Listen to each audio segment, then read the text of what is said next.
Hello friends, હું જોલી આશરા હું spiritual healing સેન્ટરમાંથી. આજે આપણે એનર્જી વિશે વાત કરીશું. એનર્જી એટલે શું?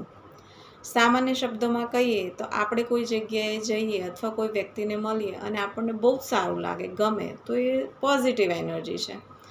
અને આપણે કોઈ એવી જગ્યાએ જઈએ અથવા તો કોઈ એવી વ્યક્તિને મળીએ કે જેમાં આપણને અંદરથી એટલું બધું ગમતું ના હોય, સારું ન લાગતું હોય, ડાઉન ફીલ થતું હોય, તો એ નેગેટિવ એનર્જી છે. ભગવાને આ એનર્જી સેન્સ કરવાની શક્તિ દરેક વ્યક્તિને આપેલી છે, પણ એનામાં ઇમ્પ્રૂવમેન્ટ કરવા માટેની પણ એક મેથડ છે, જેને રેકી અથવા હીલિંગ કહેવામાં આવે છે. રેકી એ જાપાનીઝ વર્ડ છે. રેકીનો મિનિંગ થાય છે કે ભાઈ રે એટલે સર્વવ્યાપી અને કી એટલે પ્રાણ શક્તિ. બ્રહ્માંડમાં જે પ્રાણ શક્તિ છે એને ગ્રહણ કરવાની એક પ્રોપર ટેકનિક છે, એને રેકી કહેવાય છે. અને જ્યારે આપણા ઓરામાં બહુ જ બધી નેગેટિવ એનર્જી આવી જાય તો બહુ જ બધા બ્લોકેજીસ ઊભા થાય છે. અને એ બ્લોકેજીસનું શું પરિણામ આવે છે? તો આપણા જીવનમાં ફાઇનાન્શિયલી પ્રોબ્લેમ્સ આવે છે, રિલેશનમાં ઇસ્યુ આવે છે, હેલ્થમાં ઇસ્યુ આવે છે.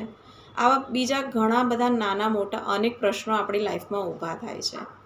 તો તમે રેકીના માધ્યમથી બ્રહ્માંડની બહુ જ બધી પોઝિટિવ એનર્જીને એક પ્રોપર ટેકનિકથી આપણા ઓરામાં લઈને આપણા જે 7 ચક્રો છે આપણા શરીરમાં એને બેલેન્સ કરી શકો છો અને તમારી લાઈફમાં આવેલા નાના મોટા દરેક પ્રોબ્લેમને તમે સોલ્વ કરી શકો છો. કે તમે નાણાકીય પરિસ્થિતિમાંથી બહાર આવી શકો છો, રિલેશનમાં સુધારો કરી શકો છો, હેલ્થ રિલેટેડ કોઈ ઇસ્યુ હોય તો એમાં પણ સુધારો થઈ શકે છે. આવા નાના મોટા ઘણા બધા ફાયદા આપણને રેકીથી મળે છે.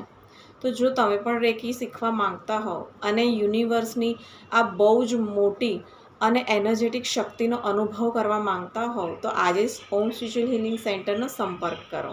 Thank you.